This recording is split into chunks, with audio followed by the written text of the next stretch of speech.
Have you ever wondered what true leadership looks like? Not just in a boardroom or a political office, but a leadership that's deeply rooted in faith and justice. Today, we're diving deep into the fascinating world of power dynamics through the lens of Islamic leadership. It's a journey that will take us back in time, exploring profound wisdom that's just as relevant today as it was centuries ago. When we talk about power in Islam, it's a concept that's fundamentally different from what we might be used to. It's not about dominance or personal gain. Instead, it's viewed as a sacred trust and a manna given by God. This means a leader is not a master, but a servant, a steward responsible for the well-being of their community. Their authority isn't self-derived. It flows from a divine source and is bound by divine law. This single idea completely flips the script on conventional power dynamics. Let's think about the Prophet Muhammad, peace be upon him. He was the most influential leader, yet he lived a life of immense humility. He mended his own clothes, milked his own goats, and sat with the poorest of people as an equal. His power wasn't in a throne or a crown. It was in his character, his justice, and his unwavering compassion. He demonstrated that true authority is earned through service, not seized through force. This model shows us that spiritual authority and worldly governance are not separate. They are deeply intertwined. This principle was carried on by the rightly guided caliphs. Take Caliph Umar ibn al-Khattab, for example. He was famous for walking the streets at night to check on his people directly.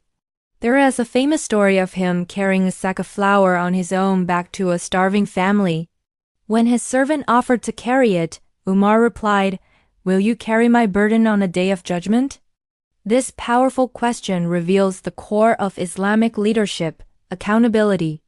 A leader is ultimately answerable to God for every single person under their care. Power isn't a privilege. It's a heavy responsibility. So, how does this translate into practical governance? The Quran and the teachings of the Prophet lay out clear principles. One is shura, or mutual consultation. A leader is obligated to consult with their community and experts before making decisions. This isn't just a suggestion. It's a command. It creates a system of checks and balances, preventing any single person from having absolute, unchecked power. It ensures that diverse voices are heard and that decisions are made for the collective good, not the leader's personal interest.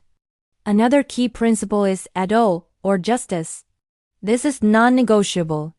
Islamic leadership demands that a leader be just to everyone, regardless of their faith, social status, or background. Justice is seen as a cornerstone of a stable and prosperous society. When people trust that they will be treated fairly, the entire community thrives. This is the foundation of the social contract in Islamic framework. As we look at the world today, these timeless principles of Islamic leadership offer us a powerful alternative. They call for leaders who are humble, just, and accountable. Leaders who see power not as a prize to be won, but as a sacred trust to be fulfilled. It's a vision of leadership that prioritizes service over self, consultation over command, and justice for all.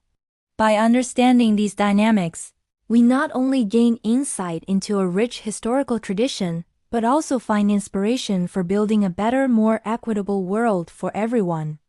Thank you so much for joining me on this exploration. If this resonated with you, don't forget to like, subscribe, and hit that notification bell for more content that makes you think. See you in the next video.